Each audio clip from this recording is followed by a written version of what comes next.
Gulf reason లో మరోసారి యుద్ధ మేఘాలు కమ్ముకున్నాయి. ఏప్రిల్లో అమెరికా ఇరాన్ మధ్య కుదిరిన కాల్పుల విరమణ ఒప్పందం తర్వాత గల్ఫ్ దేశంపై జరిగిన అత్యంత పెద్ద దాడిగా భావిస్తున్న ఘటనతో కువైట్ ఒక్కసారిగా ఉలిక్కిపడింది.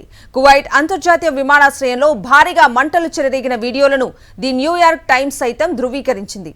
ఈ దాడుల వెనుక ఉన్నదెవరు? ప్రస్తుత పరిస్థితి ఏంటి? శాంతి వైపు అడుగులు పడుతున్నాయనుకున్న గల్ఫ్ రీజియన్లో మళ్లీ పేలుళ్ల శబ్దం వినిపించింది. కువైట్ అంతర్జాతీయ విమానాశ్రయం లక్ష్యంగా భారీ దాడి జరిగింది.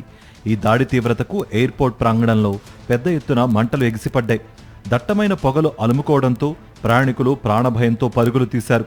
అంతర్జాతీయ మీడియా సంస్థ ది న్యూయార్క్ టైమ్స్ ఈ వీడియో ఫుటేజ్ని అధికారికంగా ధృవీకరించడంతో ఈ ఘటన ప్రపంచవ్యాప్తంగా సంచలనంగా మారింది. గత ఏప్రిల్లో అమెరికా ఇరాన్ మధ్య కుదిరిన కాల్పుల విరమణ ఒప్పందం తర్వాత ఒక గల్ఫ్ దేశంపై జరిగిన అత్యంత దారుణమైన అతిపెద్ద దాడిగా రక్షణ రంగ నిపుణులు దీనిని అభివర్ణిస్తున్నారు.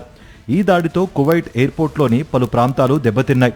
భద్రతా కారణాల దృష్ట్యా విమాన సర్వీసులను నిలిపివేశారు. ఈ దాడికి బాధ్యత వహిస్తూ ఇప్పటి వరకు ఏ ఉగ్రవాద సంస్థ లేదా దేశం అధికారిక ప్రకటన చేయలేదు.